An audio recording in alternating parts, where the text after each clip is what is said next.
Private సంస్థలు నిర్వహించే అన్ని సర్వేలు బీఆర్ఎస్కే మెజారిటీ చూపుతుండడం ఇప్పుడు చర్చనీయాంశమైంది. పోలింగ్ తేదీ దగ్గర పడుతున్న కొద్దీ BRS party mind game start చేసినట్లు ప్రచారం జరుగుతోంది. ప్రజలను పార్టీ వైపు తిప్పుకోవడం కోసమే ఈ సర్వే స్టంట్లు స్టార్ట్ చేసిందనేది పొలిటికల్ సర్కిల్స్ లో చర్చ నడుస్తోంది. అసలు గ్రౌండ్ లెవెల్లో ఓటర్లు ఏమనుకుంటున్నారు? జూబ్లీహిల్స్ ప్రజలు ఏ పార్టీ వైపు ఉన్నారు?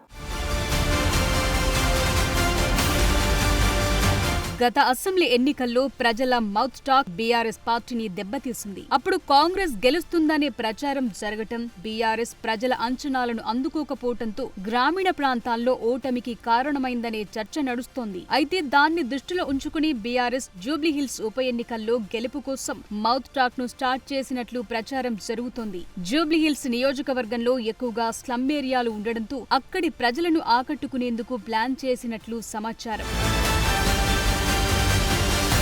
అందులో భాగంగానే గులాబీ శ్రేణులు తమ పార్టీ గెలుస్తుందని సర్వేల్లో ప్రచారం స్టార్ట్ చేయడంతో పాటు సోషల్ మీడియాలోనూ విస్తృత ప్రచారం చేస్తున్నారట. అంతేకాదు రోజుకో సర్వే సంస్థ వివరాలను బయటపెడుతున్నారనే ప్రచారం జోరుగా నడుస్తుందట. సర్వే సంస్థలు వెల్లడించినట్లు నిజంగానే ప్రజల్లో బీఆర్ఎస్ పార్టీకి ఆదరణ ఉందా, లేకుంటే ఉన్నట్లుగా చేయిస్తున్నారా, మైండ్ గేమా అనేది విస్తృత చర్చ జరుగుతోంది.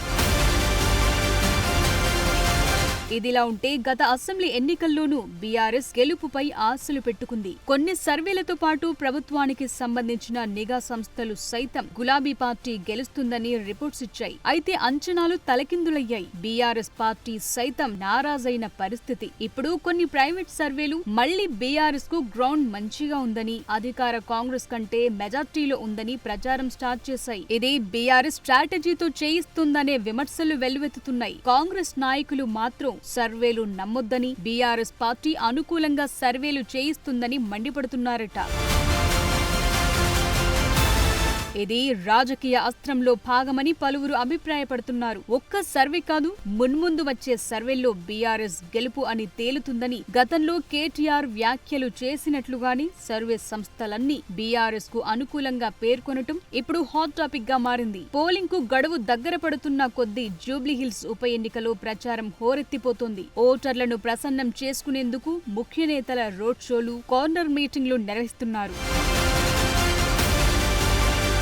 ఆ క్రమంలో సర్వేలన్నీ బీఆర్ఎస్ అభ్యర్థిని మాగంటి సునీత గెలుపు ఖాయం చేస్తున్నాయంటూ ఆ party working president KTR road షోల్లో చెప్పుకుంటున్నారు. కానీ గ్రౌండ్ లెవెల్లో మాత్రం ప్రజలు బీఆర్ఎస్ కు మద్దతుగా లేనట్లు తెలుస్తోందని, అందుకే డివిజన్లలో ఉన్న ఇన్ఛార్జీలకు గట్టి హెచ్చరికలు జారీ చేసినట్లు ఊహాగానాలు వినిపిస్తున్నాయి.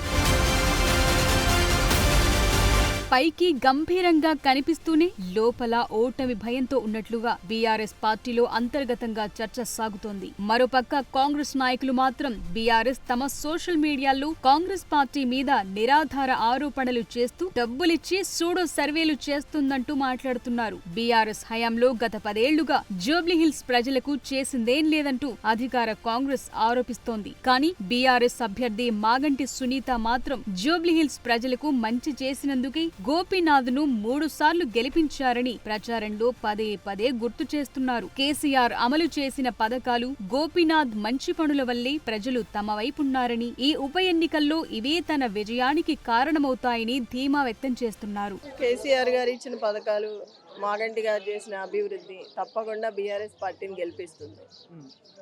ప్రతి ఇంటి మహిళకి వాళ్ళ గోపన్న, వాళ్ళ ఇంటి ఆడబిడ్డగా ఆదరించి ఎప్పుడూ వాళ్ళకి తోడుగా నిలబడి కష్ట సుఖాల్లో ఉన్నారు.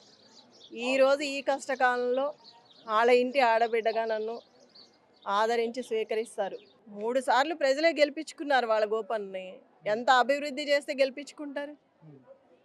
ఈరోజు కూడా అదే అభివృద్ధి మాగంటి గారిని తప్పకుండా గెలిపిస్తుంది. మాగంటి గారి ఆడబిడ్డలందరూ మాగంటి గారిని గెలిపించుకుంటారు, పేరు నిలబెట్టుకుంటారు. ఏ రాజకీయ పార్టీలు వాళ్ళ అవసరాలకి ఏదైనా చెప్తారు. గోపన్న గురించి జూబ్లీహిల్స్ ప్రజలకు తెలుసు. వాళ్ళ గోపన్న ఏం చేశారో వాళ్ళే నిర్ణయిస్తారు.